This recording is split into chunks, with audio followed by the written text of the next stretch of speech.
আসসালামু আলাইকুম সবাইকে, কেমন আছেন সবাই? Welcome to my ST forever blog. আজকে আমি বানাবো কাঁচা আমের ভর্তা।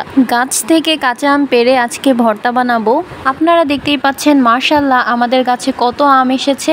আর কাঁচা আমের ভর্তা আমি কাঁচা মরিচ দিয়েই বানাবো, তাই এই দিকে আমি গাছ থেকে মরিচ পাড়তে এসেছি। এগুলো আমার আব্বুর অনেক শখের মরিচ গাছ। ভর্তাতে গাছের মরিচই দিব, কারণ এগুলো অনেক ঝাল হয় আর খেতেও কিন্তু অনেক মজা লাগে। গ্রামের বাড়িতে আসলে এই টুকটাক জিনিসগুলো কিন্তু খুবই ভালো লাগে, তাই না? নিজের গাছ থেকে কিছু পেড়ে খাওয়ার মজাই আলাদা। তাই ভাবলাম মরিচগুলো গাছ থেকেই নেই। আর এই মরিচগুলো কিন্তু খুবই ঝাল, তাই আমি 3টা মরিচ নিব।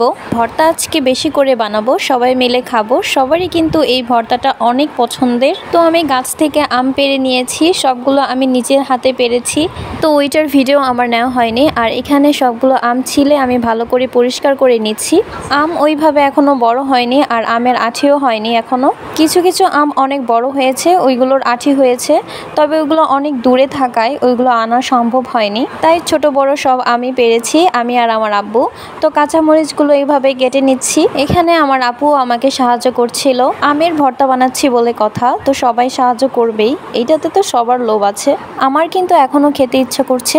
তো প্রথমে আমটাকে কিন্তু আমি গ্রেট করে নিয়েছি, কারণ গ্রেট করলে আমের ভর্তাটা অনেক মজা হয়। তারপর এটার মধ্যে চিনি, লবণ, মরিচ, তারপর সামান্য পরিমাণ কাসুন্দি দিয়ে ভালোভাবে মাখিয়ে নিচ্ছি। এই ভর্তাটা বানাতে তেমন উপকরণ লাগে না, এই অল্প উপকরণেই ভর্তাটা কিন্তু অনেক মজা হয়। ভর্তাটা আমি ভালোভাবে মাখিয়ে নিচ্ছি। ভালোভাবে মাখালে কিন্তু একটা রসালো ভর্তা হয়, আর খেতে কিন্তু অনেক টেস্টি হয়। আর এই ভর্তাটা কিন্তু অনেক মজা হয়েছে, আমরা সবাই খেয়েছি। তো আমার আজকের ভিডিওটা এই পর্যন্তই ছিল। দেখা হবে নেক্সট কোনো ভিডিওতে। সবাইকে আল্লাহ হাফেজ।